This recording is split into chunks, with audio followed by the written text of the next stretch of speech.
Hello, ladies, gentlemen, and anybody else who's joining us. This is 5 things that we have learned since the World Cup break. Now, it's been a long time since the World Cup, since we saw that crazy game where Argentina beat France in the World Cup final, and a lot of football has been played. So let's recap on what's happened, first of all. Before we go into anything we've learned, let's just think about what's actually happened. Sheffield United have picked up 31 points from 16 games. That's just under 2 points per game. That's not a bad record. It's pretty good. Generally speaking, it's going to have you in and around the playoffs. But obviously, it has seen United being chased down a little bit by Middlesbrough, and they are now breathing down our necks. We've also seen Sheffield United go on a fantastic cup run, but we'll come back to that one later. So, where do we go from here? We go into what have we actually learned since then. So the first one that I'm going to start us off with is mentality. I think that we have learned that Sheffield United Football Club have got a fantastic mentality, and I'm going to tell you why. Because I think some people are going to question me on this. You're going to say, oh, that's ridiculous. We've seen them really down tools. We remember Luton at home. They were rubbish in that game and nobody was putting any effort in. Well, I'm here to tell you that I actually think that's one of the games where it's shown how we can bounce back against adversity. Now, only twice this season have Sheffield United lost back-to-back games of football. Generally speaking, what happens is when we put in a stinker of a performance, when we lose, we then come out fighting in our next game and we put in a much better performance. And generally speaking, we win that next game. Now, this time out, the first game that we lost post-World Cup was Middlesbrough. We did lose the next game at Millwall, but then we put in a real battling performance. It wasn't a great performance. It wasn't one of those games where you come out of it and you go, oh God, weren't we good today? But what we were was strong. We beat Watford 1-0 and we were defensively sound, and we really forced ourselves to win that game of football. That was a reaction that we saw from the club, and it was really important that we did see that reaction. I'll come back to that Luton game now, where lots of us were questioning, and we weren't just questioning the players, we were questioning the management, we were questioning the tactics, we were thinking about what we needed. But what the club have done since then is bounce back with 2 fantastic wins and 2 very good performances against Sunderland and Blackburn. And that to me is what's really, really important, because we're going to have setbacks between now and the end of the season. We've already seen how many setbacks we've had just in the last sort of 5 or 6 weeks. But the fact that we keep bouncing back, we keep being able to grind out results where we need to, but we also keep winning games of football, that is massive, and that makes a huge difference. Now, I've talked about reaction to defeats, but what about in-game? People say to me sometimes that when things are going wrong, United don't react very well in-game, and that's a sign of bad mentality. But this season, we've seen so much in terms of that reaction. You know, we don't come from behind and win games very often, except we did it in our last 2 just before the break, where we came from behind to beat Sunderland, and then came from behind twice to beat Blackburn. We have also seen numerous last-minute goals, whether that's equalisers or winners. I'm thinking about QPR away. I'm thinking about Wrexham away, Wrexham at home, Blackburn at home. We have seen a team that will go to the death and will really, really fight to get what they think they deserve this season. And I think what that is promotion. So can I guarantee that that's what it's going to get us? No, of course I can't. Nobody can. But what I can say is that I believe this team will fight to make sure that if we do have setbacks, if we are struggling at times, they're going to do everything they can to bounce back from that. And I think that's great to see. And I've called them out as much as anybody. When I think they've not really given everything, when I think they've chucked it in, I absolutely rage at them on this channel, to be honest. And I probably do it more publicly than I should. But I think we need to give credit where it is due. And for me, there is credit due that I have learned that this Sheffield United team have got a fantastic mentality. And I think that can only be a good thing going forwards. The second thing we've learned, though, is not quite as positive as that one. And it's that I still think after all this time, we've learned we still do not have a plan B. Sheffield United have a very distinct way of playing football. It's a distinct way that we've had for, 5 years now, maybe a bit more. And we always play that way. Now, Slav tried something different and it didn't work. So maybe that's why we only ever have this plan, because we've tried something else once for a couple of months and it didn't work. But I think we've seen in recent weeks that in certain games where teams could potentially have figured us out, we need to develop a plan B. The game that stands out to me is one that I've referenced a few times is Luton, but Millwall away was another one where we need a way of breaking down teams that isn't just relying on old faithful, of creating overloads in the wide systems, in sort of getting Iliman and Jai to just do something special. We need to find a plan B. One thing that's positive is that we can vary plan A. We can't change plan A. We always have the same style, the same way of playing, the same build-up. But when Doyle comes in for Norwood, it's a slight variation. He plays the position of Norwood differently. And I think that's good to see. We've seen the same with McAtee when he plays instead of Fleck. Plays the same position, but plays it differently. But what I would really like to see over this international break is us working on a proper plan B. A way of changing games in-game if we need to, if what we're doing isn't working. If we look at a team and we think, actually, they're going to set up in a way to completely nullify us, like Luton did, how can we vary our system to make sure that we can take advantage, that we can surprise them and beat them in a different way? So I really want to see us develop a plan B.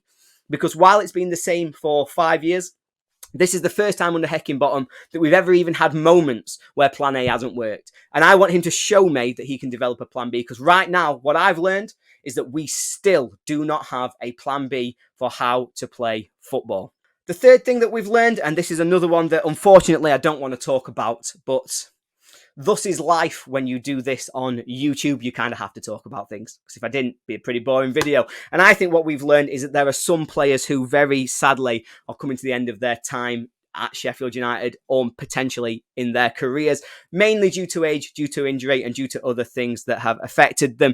Now, these are legends of the club, and I want to say that straight up. These are players that I love, and I want them to completely prove me wrong. I want to sit here looking like an absolute mug at the end of this season. I want them to go out there, smash it, and make this guy look like an absolute idiot. But unfortunately, based on what we've seen the last 3 months, I just don't believe that's going to be the case. They're still legends, they're still heroes, they're still people that I will forever love. But unfortunately, I think we're talking about John Fleck.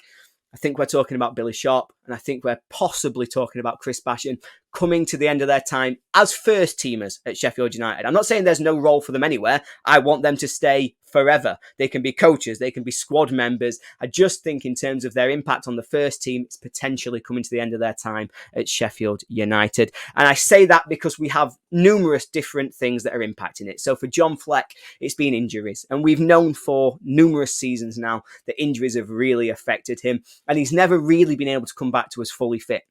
And maybe a fully fit John Fleck can still be a really serious player for this team. We've seen it in sparks. We saw it against Watford, where he balanced our midfield well with Norwood and had a very decent game. But unfortunately, he can't put together 2-3 games in a row.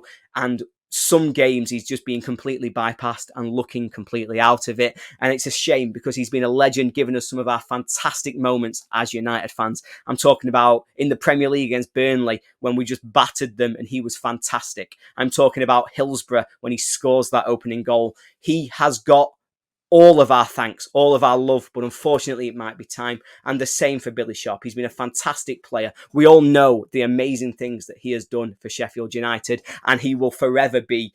I think he should have a job for life. I think he should be allowed to be here as long as he wants to. But as a first teamer, I just don't think he's contributing even in the way that he would want to at the moment.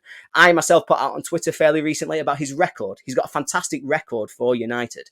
When he starts games, we generally don't lose. But I think that's more because of who he is as a man, as a leader for this club, than as a player on the pitch, because I think his impact is starting to wane. We're not seeing goals from him. We're not really seeing goal contributions in terms of assists. And I just think he's not able to get involved in the game. And we've got other players ready to step up. McBurney, Jebison as a young option to really build his career at United. And so it's a shame, but I do think we're starting to learn that it is the end for some of these legends. So the fourth thing that we've learned is truly something that we've not actually learned that much about, but it's something that I think it would be disingenuous if we didn't talk about it, because it's been a real massive part of what's happened to Sheffield United since the World Cup, and that is financial insecurity.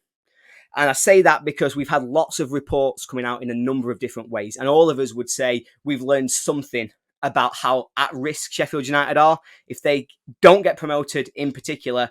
And they're at risk of that trouble because we've seen numerous reports coming out, particularly in recent weeks, talking about things like administration, talking about what cost-cutting measures we're doing. Now, we learned from Betis that that's not the case right now. Now, maybe this is club spin, but I feel as though we can trust him based on what we've seen reported so far this season, is that we're not really in danger of administration, but that we are still in some financial difficulties, that we aren't using the undersoil heating, that we are starting to cut back on some of those spending, but bearing in mind that we were strong enough that we could keep 𝗏 and we could keep 𝗏𝗏 in January. Clearly, those financial difficulties aren't as bad as is being reported, but that doesn't mean we're not there. And if we don't get promoted, I think we will see a large loss of some of our key players where we will need to get money into the club. Now, all of this is against a backdrop of a potential new takeover. Nigerian billionaire 𝗏𝗏𝗀𝗏𝗂𝗏 is in the process of trying to buy Sheffield United Football Club. That is still with the EFL, and we do not know how that is going to turn out as yet. But what we do know so far is that we've had so much conflicting information that it confuses everybody involved. You know, we've got certain reporters telling us that he's dodgy, that he's got all these unpaid rents, that he's got unpaid fines. But then we've also got other people saying, actually, no, this is close and we expect this to go through shortly. And what I would say is that while I can't tell you what we've learned from this, because I can't, I know this is a video about things we've learned, and I'm sat here nattering about something that we don't know all that much about. I think what we can say is that as Sheffield United fans, we just need to focus on what's happening on the pitch. We know that while we are in financial difficulties, certain things that have happened this season are going to help us out. We know that we've got saleable assets. We know that if we get promoted to the Premier League, that very quickly removes a lot of financial uncertainty. And we also know that something else has happened, which is bringing much needed money into the club. It's probably brought in so much money that we can turn on the undersoil heating every now and again. We could turn it on just long enough to get the snow to melt against Luton, when maybe actually we should have focused on cost cutting and not had to play that game. So that does bring me in nicely to what the fifth thing that we have learned is. And the fifth thing that we have learned as Sheffield United fans is that we are going to Wembley. And we're going to Wembley as a result of a fantastic cup run. Now let's just review this entire cup run, because from the start it's been brilliant, and yet a lot of us, I'm talking about myself, have kind of said we didn't want it. You know, when we went to Millwall in that third round, I said, play the reserves, probably try and lose this one. We'll just focus on the league. We then went out. We did play some reserves. We also played some first-teamers. And we saw a great performance that saw us win 2-0 there. 𝗏𝗏𝗀 and Bogle getting the goals. And it was a really, really comfortable victory. And that set us up for a real glamour tie, everybody. Get ready for our starring role on Disney Plus, because we were playing Disney FC themselves, Wrexham AFC, in the fourth round. We drew them away. We went to their place. The fourth official randomly decided that he wanted to be a referee for an afternoon. And we scored one of those 90th minute equalisers that I was referring to earlier. John Egan making sure that we were still in the FA Cup and had another go against Disney FC. Got ourselves a second episode, probably, this time at Bramall Lane. And again at Bramall Lane, we overcame some of those refereeing difficulties. They had 2 penalties. Adam Davis makes an unbelievable save. And then 𝗏𝗏𝗀𝗏𝗏𝗏 scores as a 90th minute winner. And Sander Berge, even deeper into injury time, makes that even better. And again, a game that we went into saying, is it that important that we win this one? By the end of it, I can tell you it was bloody important, because they'd really got right on my nerves. So it was great to win that. And then we were drawn against Tottenham at home.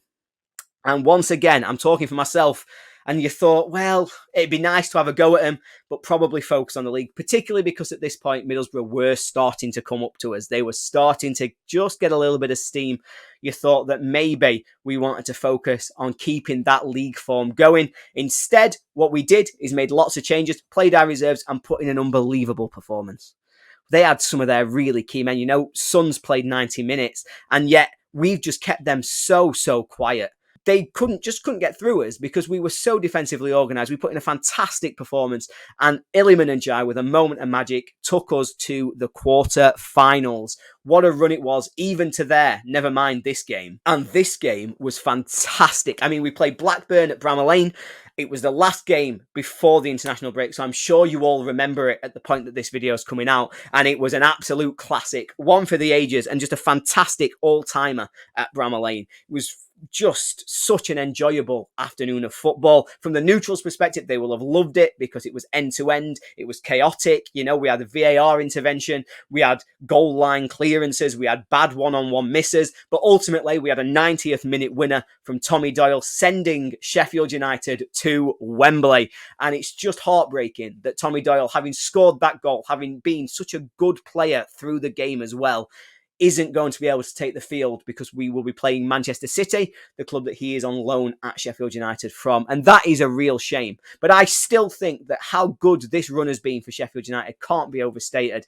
And going to Wembley is always nice. We are the last team from League One to go to Wembley. We are now the first team in, I think it's 8 years from the Championship to go to Wembley. We are good in the cup, it turns out. You know, we always talk about it, we've joked about it, but I think that's 3 of the last 4 quarterfinals.